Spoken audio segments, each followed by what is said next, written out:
thank you all for coming. This is my first time speaking after I was interviewed here. So we'll see what I've done. So the group is fairly young. We started 2.5 years ago. And my students, many of them are photographers. So this is actually a picture of Lompoc, the Falcon X, just before the rocket launched. I thought this is a very good background for my slides. I'm going to use it for a while. OK. This is what I call the palette of cubic semiconductors, right? So these are all the cubic semiconductors that I've been working on, my group's working on, and there's many of them. For people who are not familiar sort of seeing semiconductors like this, I want to point out the y-axis is the band gap of the material. The way to think about it is what could it be used for, all right? And the x-axis is the lattice constant. It's the spacing between the atoms. And what hopefully you will get at the end of this talk is this x-axis is can it be used, right? So what could it be used for, and can it be used? And the reason for that is because society as a general has decided that the best way to use semiconductors economically is in thin film form factors, right? So most semiconductor devices, almost all as far as I know, use the semiconductor material as a thin film. Now, you need a substrate for thin films. And this plot basically shows you that if you want to have a useful semiconductor, you need to find a substrate that has the spacing of the atoms close to or pretty similar to that of the thin film, all right? So what happens when the thin film spacing is not the same as the substrate, which you will see can happen, and it almost always happens, is something like this, all right? So these are pictures. This is a cactus, and that's a corn cob. But something very interesting is happening here, right? So just look at sort of the arrangements of the spikes, right? Nature, in general, has defects. Crystal, anytime you have arranged matter, you can have defects. Can you see the one here? Right there, right? So this happens in nature. This also happens in crystals, right?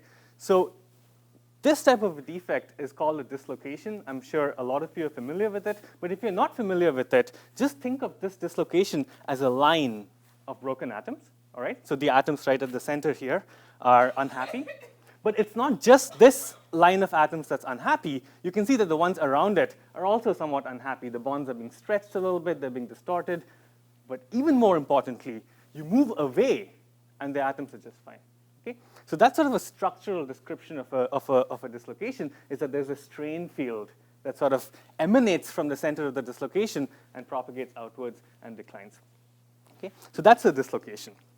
So let's go back to this palette of semiconductors, because I'm going to tell you 3 stories today, right? So the first story is somewhere in the wider gap of cubic semiconductors. It's no nitride, right? So that's just red and yellow, right? So we'll talk about how do you bridge to new alloys for red LEDs, amber LEDs, and solar.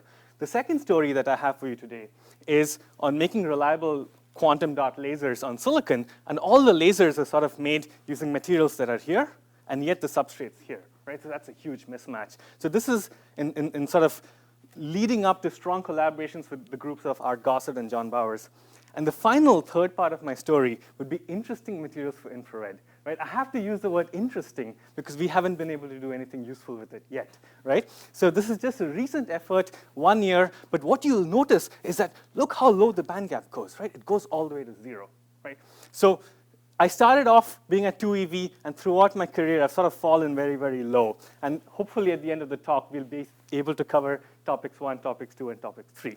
So let's go to topic 1, right? There is a need for wider direct gap cubic semiconductors. Okay, so you'd be like, why is that important? Well, firstly, there are over 1 billion devices of red LEDs and red lasers that are sold every year. I mean, these are volume products. But what's happening is that there are emerging applications in micro LEDs. You need amber LEDs to be more efficient. Red LEDs are not as efficient as they could be. Solar cells, the ones that go out in space, need to be more efficient. Power amplifiers need to be more efficient. And a key limiting factor in the system is that there is no wide gap cladding for these materials, all right? So here is the diagram once again. This is band gap, and that's lattice constant. And here is the phosphide semiconductor system, all right? So this is aluminum phosphide, gallium phosphide, indium phosphide, forms a beautiful solid solution, right? So you can sort of span infrared to red, blue, green, red, yellow, green, and indirect. So I'll ask you this question, right? Remember what society likes. Society likes thin films to be deposited on substrates with no mismatch. So where have all the billion red LEDs, at what composition? Because you could use all of this, right? It's red, red, red, red, red. Which one has been used? And if you say it's got to be the one on that line, you're absolutely correct. Every single device is grown lattice-matched gallium arsenide. There is no other substrate that sort of gets you to other regions. And the reason why I mention this is because when I saw this diagram, we looked at this region right here. We said, what's up here, right? How green does it really go? Because a lot of the times what happens is that these diagrams are extrapolated, or people aren't able to fabricate high enough semiconductors to be able to do any kind of optical measurements up here, right? So that's the first goal. The first goal is how do we get to wider gaps in the phosphide system by bridging lattice-constant mismatch. Now, you look at the lattice-constant mismatch, it's a baby step, and that's why it's the first story, right? So that's the area of interest. Here's what happens when you grow the material that we care about directly on gallium arsenide. So what you see here are lines in transmission electron microscopy. These are chock full of dislocations. And again, the reason for the dislocations forming is very clear. The size of the film, the atom spacing of the film, is very different from the atom spacing of the substrate, and the film nucleates dislocations to relieve strain. A minor detail to most people, but rather important for us, is that dislocations must terminate on free surfaces. So anytime you get a dislocation that forms at an interface, it has these two arms, right? These two arms are called threading segments, and they thread up into the film. And that's why at this interface, this is dark. It's full of misfit dislocations, right? But then you also see these dislocations sort of sticking outwards, right? Those are called threading dislocations. So the way we solve this problem is first recognizing that it is a huge problem, right? So this is a plan view TEM. You can see this is the top view. This is full of threading dislocations. Now, an important point for people who don't have a lot of familiarity with dislocations is that these dislocations are extremely bad for the optical property of the semiconductors, right? So everywhere that there's a dislocation, it sort of sucks up minority carriers, and you get a dark spot. Now you can sort of turn in your mind's eye and start increasing the dislocation density. What happens is eventually the entire image will turn black if the dislocation density gets really, really high. And this indeed happens if you grow gallium arsenide directly on silicon, right? This indeed happened for even our films when we grew aluminum indium phosphide directly on gallium arsenide. The entire film was optically dead. So the way we solve this problem is by using something called a graded buffer, right? The technique of a graded buffer is simple, conceptually simple to understand. It's over 40 years old, so there's a lot of data on it. What you do is don't dump all the mismatch at one lattice constant, right? So here is a small amount of lattice mismatch, okay? So you need to relieve that strain in that small amount of layers, so it nucleates this sort of dislocation. The dislocation has, the blue threading arms, all's fine. But here's the trick. Now you nucleate the second layer. So you step up in lattice constant. And what happens is instead of nucleating a new dislocation, this layer decides to recycle this dislocation. So you see how as you slowly grade, you recycle the same threading segments and you bend them at the interface, right, to form misfit segments. For people who are counting in the audience, the total horizontal length at the interface in this and in that is exactly the same. It has to be the same because the amount of mismatch relieved is the same, right? So horizontal lengths are the same, but note vertical, the number of threading dislocations decrease dramatically. Here is a cross-section TEM of what a graded buffer looks like, right? So you've got gallium arsenide. You slowly grade the lattice constant, not all at once, slowly, right? And then you're able to grow your film. Now, the film looks like it's defect-free, but people who do plan view TEM know that a cross-section TEM is not the right way to do it. We've reduced the dislocation density at least a couple of orders of magnitude. We're roughly in the 10 to the 6 per centimeter square, which is good enough for the phosphides, right? So the first story is the story of the graded buffer, where you're able to basically tune the lattice constant by grading the lattice constant slowly. So what this has enabled us to do is, remember this diagram? This is the area that we were interested in looking at. Here's the area now in experimental detail, right? So we've been able to map exactly at what composition does the material go from this sort of, direct band gap to indirect band gap, because right at that edge is the highest direct band gap that a cubic 3-5 semiconductor can give you. It is 2.33 eV. Now, again, people who are keeping score, an amber LED typically only has about 100 MeV of total electron and hole confinement, only 100 MeV. This gives you 170 MeV, right? So that's a 70 MeV boost. Room temperature KT is 26 MeV. These small numbers are nothing to sneeze at. That being said, we've discovered, I really was hoping that this number would be greater than that. It's not, but graded buffers have enabled us to do this. Here are some typical LEDs now using metamorphic graded buffers, right? So all your misfit dislocations are buried at the interface, and here's the PN junction, and the light emits out of here. And once you get very comfortable with dislocations, you realize that, hey, only dislocations down here shouldn't have threads. The ones up here can have threads. There's nothing wrong with that. Why? Because the minority carriers only live in this region. So that's a current spreading layer. Yes? Why does the intrinsic aluminum phosphide layer look very strange? OK, so this is the part which I decided to intentionally skip in my presentation. What we've done is, because we've intentionally phase separated the material. So this is 15 degree off or 0 degrees? This is 0 degrees. So we've done measurements at all different offcuts, right? So we've intentionally grown this cold to create a phase separated aluminum indium phosphide, and that's giving us a little bit extra confinement, right? These are tricks that the phosphides allow us to play. That in the nitrides, the temperature is it's a little bit difficult to kind of controllably induce phase separation in the nitrides, right? What do you do with the alloys?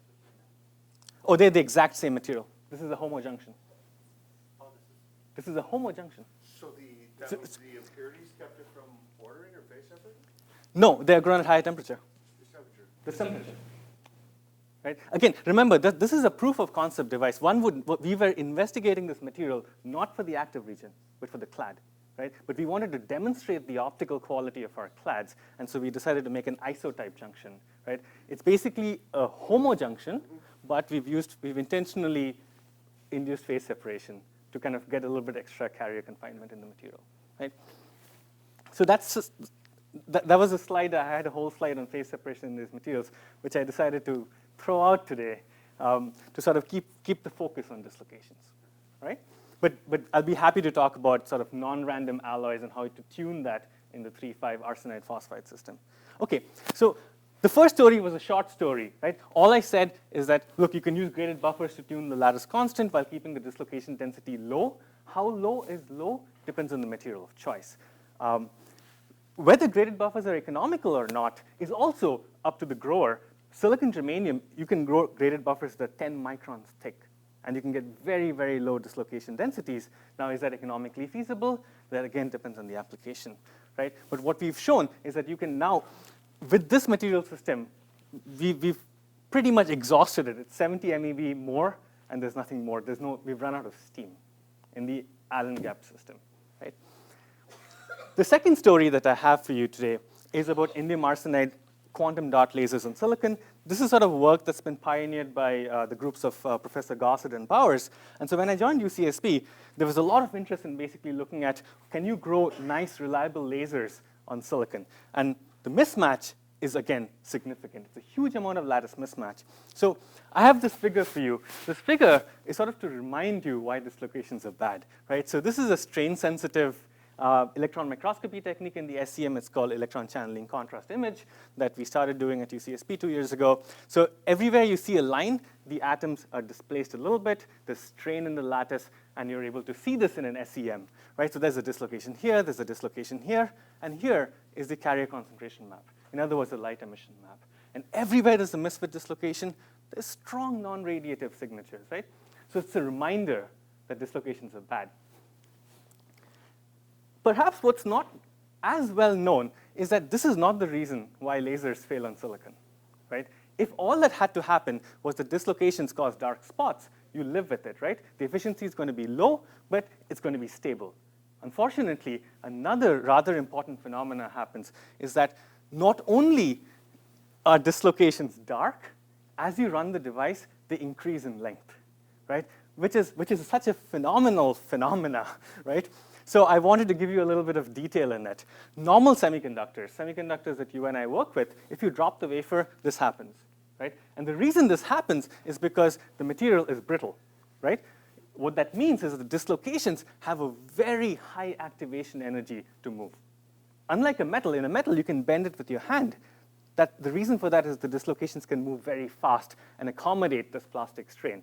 But in semiconductors, the activation energy is an EV. In gallium nitride, it's even greater than that, right? So then the question is, how can just running a device get you an EV of energy? This has been experimentally observed. When you run the device, for whatever reason, we don't understand this fully well yet, the activation energy for motion drops considerably, right? So what that does is that 0.3 EV now is not such a large amount of energy. And so after you run the device, dislocations that were straight lines start increasing in length. Some dislocations that were not there are now there. So this is actually the most important reason why lasers fail on silicon, not because dislocations are dark, but because dislocations are dark and they grow in length. Right? So we've been trying to understand this process a little bit. And remember that strain contrast microscopy technique? Well, we can now use that to actually see dislocations move at room temperature. Right? So these are dislocations in gallium arsenide on silicon that are growing in length only because we're injecting carriers into it. Right? So what you're seeing here, these dots moving are the tips of the threading dislocations moving, and these lines showing up are the misfit dislocations themselves appearing in the scene. Right? So for people who don't like strain contrast images, here's CL, right? So the same process happens. Dislocations move at room temperature simply by carrier injection, right? We were firstly happy to see this, and then we were also very sad to see this, right? Because it tells you that under electrical injection, the semiconductor starts becoming plastic, right? It's almost like you had a semiconductor at very high temperature, but this is electronic in nature. Right? So this is the big problem. So the group of John Bowers and Art Gossard came up with this idea. Well, there are other groups as well that said, look, there are dislocations. We have to live with it. What if we use this sort of quantum dot system, right? So Claude Weisbuch, who's also a member in our faculty, patented this idea in the early 90s or late 80s of using these sort of modulated heterostructures to sort of confine carriers away from the dislocation. And indeed, this has been extremely successful, right? Just by reducing the number of dislocations, now we're at 710 to the 6. This, if you had a quantum well laser, it would not work. But a quantum dot laser, even with 710 to the 6 centimeter dislocations per centimeter square, is able to run for a long, long time. People are extrapolating hundreds of years. We have to see if the extrapolations are correct. But they're definitely working a lot longer. So we were curious, okay, is the idea of quantum dots sort of capturing carriers away from dislocations, is that a good idea? Does that work? So here's a simple illustration of why the quantum dots work, right? This is what you and I would think. Okay, here's a quantum well, there's a dislocation, the energy landscape is flat, the carriers are able to either drift or diffuse towards the dislocation and recombine, okay? This is what a quantum dot landscape would look like. You've got these little energy puddles, right? So if you had a carrier that had to move, you can imagine that the carrier is going to get trapped into these quantum dots and really not be able to migrate to the dislocation, right? So this is a simple bird's eye view of this, of why people think quantum dot lasers work so well on silicon despite dislocations. So let's test this, right? So this is a quantum well. This is cathodoluminescence taken at very low temperatures. Wherever you've got a dislocation, it's non-radiative in nature. This is a quantum dot. It's got dislocations as well. Now, maybe you can see it, but it's not clear. Yes? So at very low temperatures, the theory is exactly correct. We get a lot of good confinement, and the dislocations are indeed not a problem. But, not enough, not enough. The moment you take the temperature up to room temperature, which is where we expect devices to operate, the dislocations become non-radiative once again, right? So you don't see so much of a drastic difference in quantum wells because they were bad, they stay bad. In quantum dots, they are, benign at low temperatures, but they start becoming pretty active at high temperatures. And that just simply tells you that we're not getting enough quantum confinement in our quantum dots. So this is, again, a very simple particle in a box picture. You've got, these confined energy states. So you've got a couple of, you've got a ground state for the dot, you've got a couple of excited states for the dot, and so this is work with Jenny Selvage and Justin Norman. What we've seen is that if you look at the ground state at low temperatures, indeed, doesn't see the dislocation, right? Because it's pretty well protected from dislocations which are outside the dot. Whereas the excited states, you see the dislocations very easily, but the moment you go up to reasonably hot temperatures, 250 Kelvin, unfortunately, is where the dislocations start really starting to impact the quantum dot, right? So quantum dots are great, but they have not stopped non-radiative recombination, right? So that's a big problem, because what we really need to do is we need to engineer the dot such that the image looks like this at room temperature. The moment the image starts looking like this at room temperature, then you just stop aging phenomena, right? So your laser will basically run for a very long time. I want to show this image again, right? So these are dislocations moving as a result of carrier injection. Now, people who are in material science would look at this and say, okay, clearly the material is soft, dislocations are moving. What if we applied some old school material science to it, which is let's alloy harden, right? Or let's figure out hardening mechanisms. And that's something that we serendipitously discovered. This is the same material, 5% indium, right? The dislocations are practically frozen, right? Now, this was very interesting for us because, firstly, we didn't understand this data. We didn't understand why just putting 5% of a big atom causes such a big impact in the dislocations moving. The first thought was that, okay, maybe the indium sort of segregating to a dislocation and sort of pinning it there. We still haven't figured out the full answer for this. But the important point is, in metals, often you have a considerable amount of latitude in the kind of stuff that you can put into it, right, if you want to engineer alloys. In semiconductors, if you look at the periodic table and you're working with gallium arsenide, there's maybe like 4 things that you're legally allowed to put into gallium arsenide to still retain its excellent semiconducting properties. So the problem is far more constrained. If you need to use metallurgical techniques in semiconductors, the list is very, very small. And so we've started basically examining one by one what works, what doesn't work. Why? Because the list is small, right? But this is very promising. People who don't like to see images moving, we've quantified this data, of course, right? So this is the glide velocity in nanometers per frame. And you can see the dislocations basically follow well-aligned crystallographic directions in the crystal. And this is what happens with 5% indium. Note that the scale is also changed. So we see a 2 orders of magnitude reduction in the sort of plasticity by simply alloying the material. And we've not really changed the electronic properties that much. The third, let me just recap, right? So we've done graded buffers, we've done quantum dots, we've done metallurgical hardening. The last one that I want to kind of talk about is the most ambitious one, right? And this sort of gets into things that kind of keep me awake at night. Like, why is a dislocation dark, right? Like, what about the dislocation makes it non-radiative? The answer is yes, of course. I mean, there are traps, right? We understand that, but I know nothing about the detail of the trap. I do not know how an electron or a hole is captured into this trap. Is it 1 trap? Are there 5 traps? We do not know, right? We do not know. And so we take measurements. So this is, again, the strain contrast image. Everywhere you see a dot, that's a threading dislocation. And this is the corresponding light emission map. Everywhere there's a dot, it's dark, right? What happened to us, again serendipitously, is when you change the material growth temperature, now, trust me, the dislocations are still there, right? But is it just me, or are the dislocations a little hard to see in this cathodoluminescence image, right? And that's actually what happens.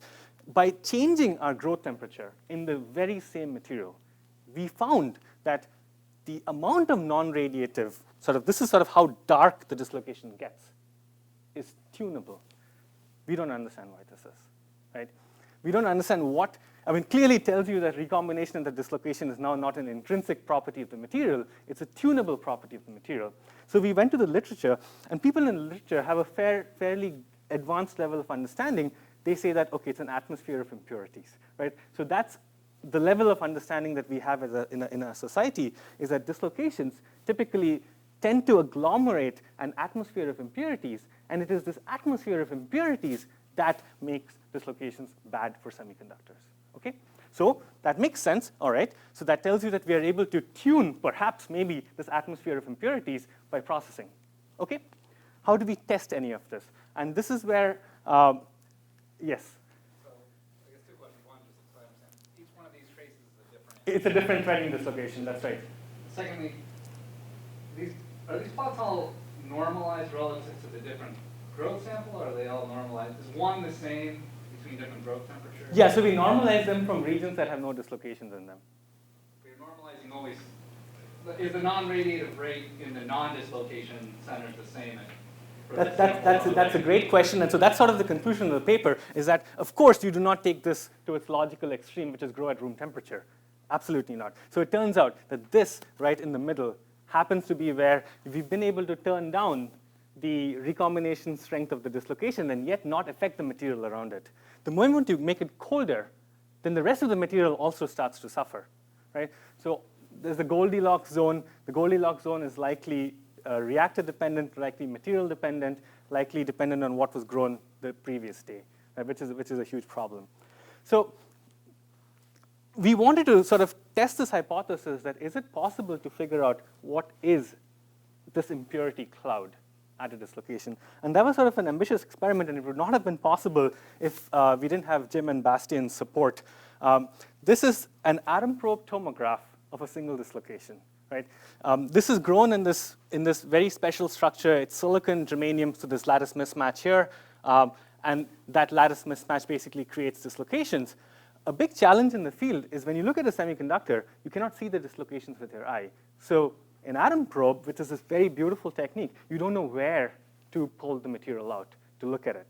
But what we've done is because we have our strain-sensitive instruments where we can see dislocations, we can find dislocations ahead of time, mark it, and then take it into the atom probe and just pull the core out, right? And so what I'm basically plotting here is I'm showing foreign atoms at this dislocation, right? This is a small box. The units are in nanometers. This is the chemistry at the core of the dislocation, right? So remember the structure, it's silicon, germanium, gallium arsenide, and what we're looking at is the dislocation in the gallium arsenide. The germanium is diffusing up the core, right, from the bottom layers. But more surprisingly, the indium is diffusing down from the top layers. So all of a sudden, you've got this dislocation sitting in the middle that's basically a pipe. It's a conduit for atoms from the top, from atoms from the bottom, and chemically it's a mess. Right? Because germanium is a dopant in gallium arsenide. Indium is an isovalent atom in gallium arsenide, but these compositions are atom percents. Right? So you've got atom percents of impurities at the dislocation, and we are only now starting to understand whether this is a bad thing or whether this is a good thing. Right? Because we don't know. We don't know if having an N-type dopant at a dislocation reduces the recombination rate or increases the recombination rate. So the first part is we've at least said we now have a technique to see what is at the dislocation. Right? So that's the first step. So I want to summarize the second story and the first story. So graded buffers open up new ally combinations with low enough dislocation densities. Quantum dots provide a degree of isolation, but still not enough. More work needs to be done sort of deepening the dots to prevent dislocations from recombining. We were very happy and surprised to see that alloy hardening, something that's very fundamental in material science, works in semiconductors. It does. We understand that it should. But this part is sort of giving us a lot more questions. The local chemical environment at a dislocation is very different. It's very complicated compared to the bulk. We do not know how this affects the recombination properties of a dislocation. But there is now at least 2 proposals that we've submitted. We've actually got one funded on trying to intentionally put in different types of impurities down a dislocation core and study its non-radiative recombination properties. So my third and final story would be on these very, very narrow gap semiconductors. Now, the reason why we decided to do this is because look at what we've done in the first couple of stories, right? We've rested on the shoulders of giants, people who've taken 40 years, 30 years to prepare semiconductors like gallium arsenide, indium phosphide, to such degree of perfection that we can make useful devices out of them, right? In material science, I almost sort of think it is our job to sort of lay the groundwork for the next generation of materials, right, that future device designers could use. And so for that reason, I wanted to pick a space that's relatively unexplored, and yet you can make commercially viable devices out of it. In fact, the first diode laser was made in 1962. It was gallium arsenide based. 3 years after that, a lead telluride laser was made, right? And you could buy lead telluride lasers in 1980. right? So that tells me that there's something good about these material systems. This is not, what's the word? It's not a castle in the sky, not yet anyway. You could do useful things. The band structure is nice. Crystal growth is possible. But there are a lot of challenges. So this is an old semiconductor. It's in fact the oldest known semiconductor to society. It's 1874. That's a flake of lead selenide touching metal. So that's a metal semiconductor junction that was used to make rectifiers and radio receivers at the turn of the century. We like this material system. I like this material system a lot because it has tunable narrow direct band gaps. It's ferroelectric at certain compositions. It has very low Auger recombination, which happens to be a very important limiting factor when you take the band gaps low. It has certain compositions of high thermoelectric figures of merit. And often by now, anytime you see that the alloy does not go like this and it actually goes to 0 and comes back out, there's something magical about the material, right? That the alloy does not simply follow a linear interpolation between the 2 points. So the compositions at the Stin-Rich phase of the diagram are also topologically non-trivial. So there's a whole host of interesting properties with these material systems that we want to explore. But there's a common theme to this talk, right? Anytime you want to use a thin film, you need a substrate. And this is something that did not exist 15, 20 years ago. You could not buy high-quality gallium antimonide substrates. You could not buy high-quality indium arsenide substrates. These are now available, and we want to use all our knowledge in 3-5 growth to be able to engineer thin film heterostructures of these 4-6 very unique materials on commercially available 3-5 substrates. Right? So substrates are available. The lattice constants are a match. What could go wrong? Right? And so this is a process that we basically started last year. The first thing that could go wrong is that the crystal structures are different, right? So lattice constant is just one figure of merit to describe a crystal. This is a rock salt. This is like table salt, sodium chloride. This is not rock salt. This is zinc blende. So even though they're both cubic, even though the spacing is pretty much the same, the two don't like each other, right? The bonds here are 90 degree angles.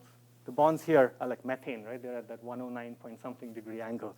So it's taken us a long time to learn how to grow these 4-6 materials on the 3-5 materials, right? So this is basically work in an MBE done by my students Brian and Eamon. And so we've now finally been able to achieve pretty sharp interfaces between these 3-5 materials and the 4-6 materials. That's a good sign.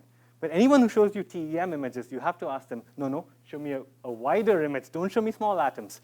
Here are wider images. This is top view, right?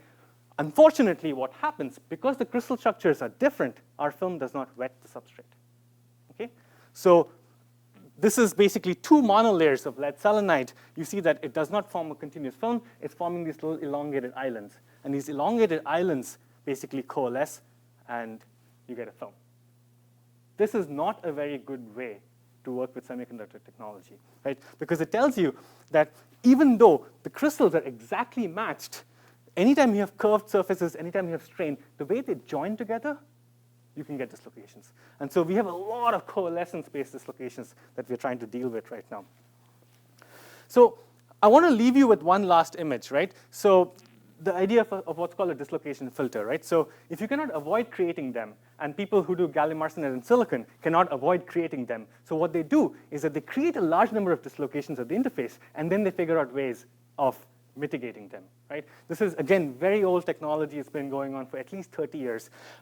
So I wanted to show you, again, using a strain-sensitive contrast imaging, that here is one key element of a dislocation filter, which is 2 dislocations that come together and annihilate, right? So what you're seeing is you're seeing a dislocation that's white and a dislocation that's black. They're actually colored that way because they have opposite Burgers vector, right? So a sensitive image, strain-sensitive image is able to pick that up. And lo and behold, they basically meet and they annihilate. But very interestingly, what we found when we tracked the positions is that they are not on the same plane. They're basically on parallel planes, roughly 70 nanometers apart. And they see each other, and they do something in one frame that we don't know what it is, right? It could be cross-slip, it could be climb. We really don't know what this is. But the other very interesting thing was that Jim Speck made a prediction in like 1990 that said that the annihilation radius should be between 50 to 100 nanometers in these material systems. We've measured 70, right? So I don't know what else to say, right? But we have we're starting to build an understanding of dislocation filters, because that's one way that once you have crappy growth, you can now start using filtering techniques to basically solve these problems. It takes a village to do a lot of science, and it's been 2 years, so I really want to acknowledge my group, Jenny, Brian, Eamon, Connor. Dewan and Justin are growers in John Bowers' lab. Bastian is the champion atom probe tomographer. Patrick does electron microscopy, and of course, John Bowers and Jim Speck. We've been working together with Intel and Evans Analytical, and as well as some of the older work which I showed you was at MIT in collaboration with NREL. So it's an exciting time for lattice mismatch materials. There's a lot of useful energy efficient devices, lasers, LEDs, thermoelectrics that we can explore. And so this is sort of us setting up our lab. I acknowledge the following funding sources. Thank you.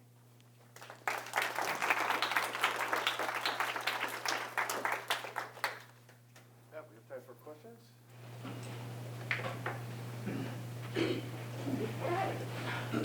Thank you for the nice talk. So you got dislocation effect, so we'll get rid of it in our lasers. Yes. So we know that in the filters that they have a low mismatch, and also when they form a misfit, they form asymmetrically. They form like more one type of dislocation in one direction, and you get less in the other orthogonal direction. Right. So do you think it's better to have them to try to tune them to form symmetrically in both directions that will promote annihilation, or it's actually better to promote the formation of one?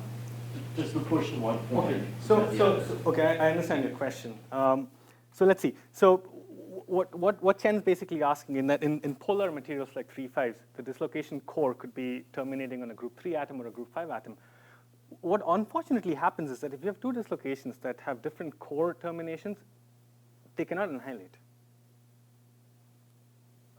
Right?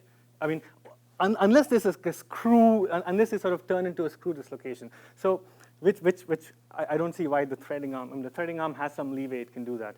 So as far as I know, I don't see cross this kind of annihilation to be important. I always see this kind of annihilation to be important, because then at least the polarity of the dislocations are the same. So it's better to try to force it to form one direction. No, you have to get reduction in each of the directions independently. You cannot only get it to form in one direction, because then strain in the other direction will be unrelieved, and that's not possible. So it will find a way, nature will find a way to create dislocations in the other direction, typically by cross-slip.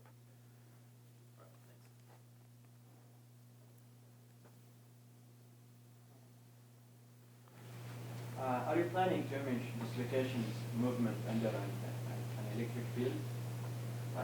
Yeah, so we've started doing that.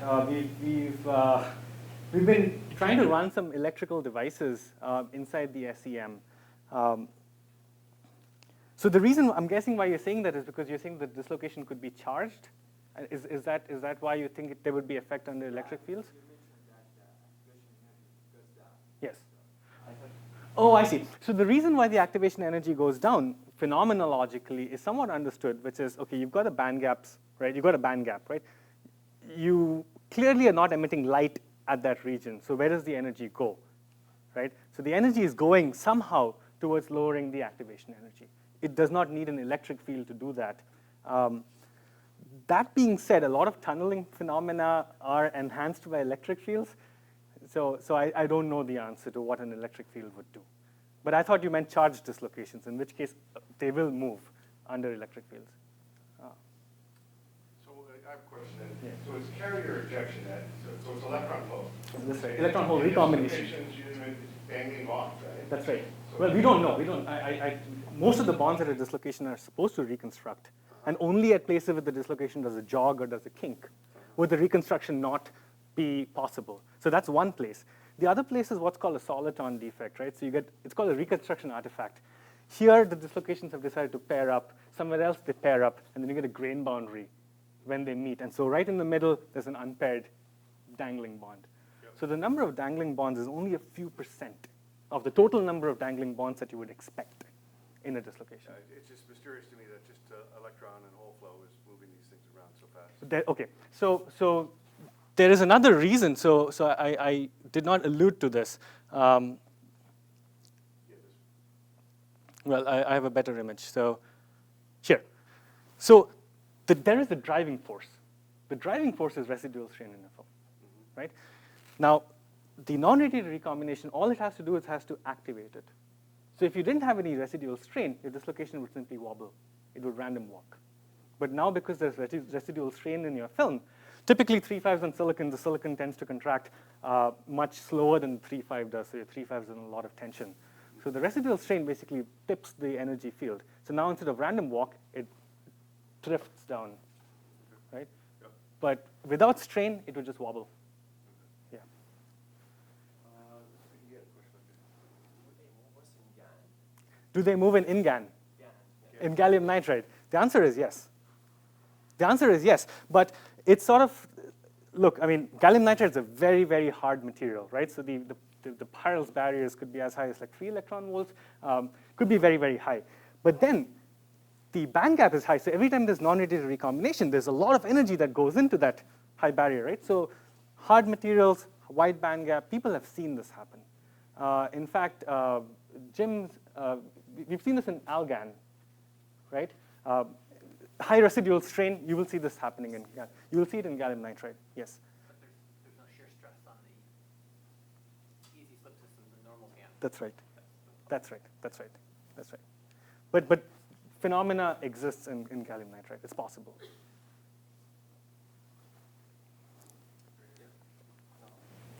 Can we control the motion of the dislocation interaction somehow? To form perhaps self-assembled structures?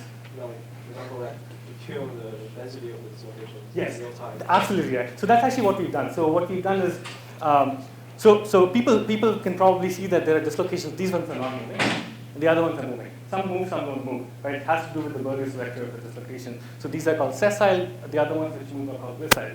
So what we've done is we've basically been able to move about 80% of all the glissile dislocations out of a certain region.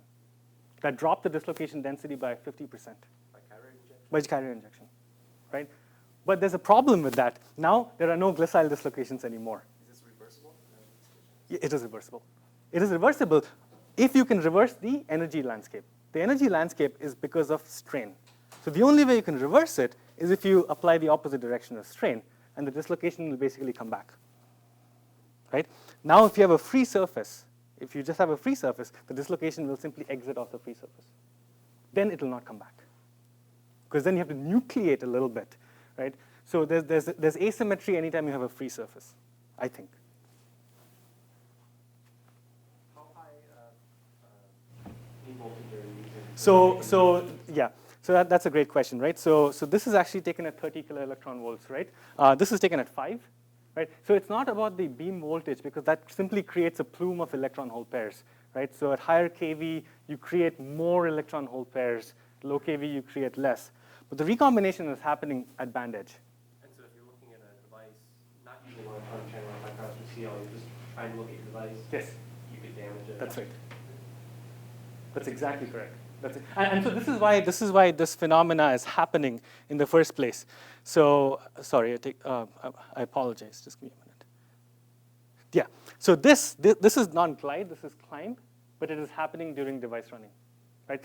This is a TEM image. So TEM is extremely high kV, so it doesn't really create a lot of electron hole pairs in your thin TEM foil. So this does not move when we do TEM imaging. Thank God for that. So we can actually take high resolution images. But the motion happened during device injection. So these samples were aged at Intel, and they came back. They were initially straight. They came back all curly, right? So now we're trying to basically quantify the line length. This is about a 40 to 50% increase in the line length. Because remember, this is a projection. In reality, it's actually forming a spring. If it's a straight line, it's coiling up.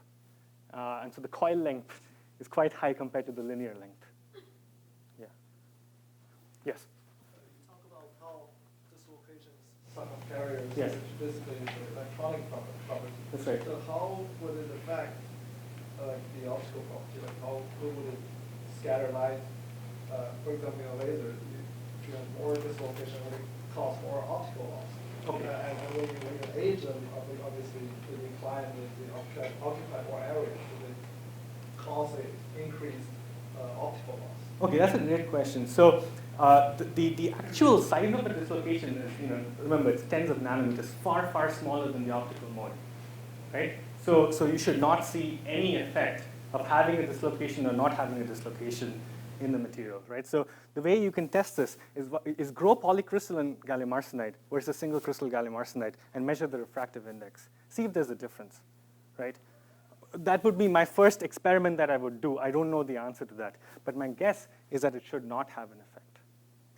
But it definitely sucks up the electrons and holes, right? So it's an electronic. I don't know if it has an optical effect. I don't think it should. It's too small. It's too small. Right? It is, right? Yeah. So that's why you have to grow that would be the experiment I would do. I had a smart cache book this long time ago. It's like ppm. There you go. Yeah. Yeah. Yeah. Great, let's thank Kunal again for a great talk. Thank you.